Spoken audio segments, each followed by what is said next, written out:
ஃபைனலாக தமிழக வெற்றி கழகத்திற்கு தேர்தல் ஆணையம் விசில் சின்னத்தை பொது சின்னமாக அறிவிச்சிருக்கிறாங்க. ஏற்கனவே தேர்தல் ஆணையத்துக்கிட்ட இவங்க ஆட்டோ, கோப்பை, விசில் இது போன்ற சின்னங்கள் 10 சின்னங்கள்லேருந்து ஏதாவது ஒன்று கேட்டிருந்தாங்க. இப்போ அதில் விசில் சின்னம் பொது சின்னமாக அறிவிக்கப்பட்டிருக்கு. ஏற்கனவே விஜய் அவர்கள் கால் வைக்கிற இடம்லாம் கண்ணி வெடியாக இருக்குது. இப்போ இந்த சின்னத்தை வேற அறிவிச்சிருக்கிறாங்க. இதை கேட்டு கொஞ்சம் பேர் சந்தோஷமாக இருக்கிறது நிறைய பேருக்கு பிடிக்காது. ஸோ உடனே என்ன பண்ணுவாங்க, நம்ம அண்ணன் சீமான் அண்ணனுக்கு விவசாய சின்னத்தை தூக்கிட்டு மைக் சின்னத்தை கொடுத்த மாதிரி ஏதாவது பண்ணணும்னு நினைப்பாங்க. நீங்கள் என்ன பண்ணாலும் சரி, எங்கள் ஓட்டு சின்னத்துக்கு இல்லை, விஜய் அண்ணாக்கு தான்.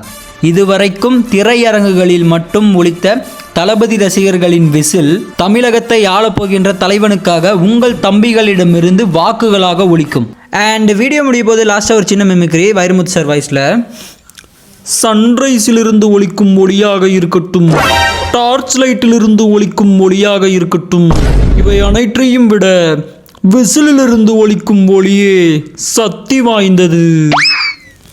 ஸோ அதனால் 234 தொகுதியிலையும் விசில் சின்னம் போட்டி போட போகுது. எல்லாரும் ஆதரவு கொடுங்க. அண்ட் இதுக்கப்புறம் எந்த பொருளுக்கு டிமாண்ட் இருக்குமோ இல்லையோன்னு தெரில, பட் எலெக்ஷன் டைமில் விசிலுக்கு பயங்கர டிமாண்ட் ஆக போகுது. சொந்த பிஸ்னஸ் பண்ணுறவங்களாம் சீக்கிரம் இந்த பிஸ்னஸை ஸ்டார்ட் பண்ணுங்கள். நானும் பண்ணலாமான்னு யோசிச்சுட்டு இருக்கிறேன்.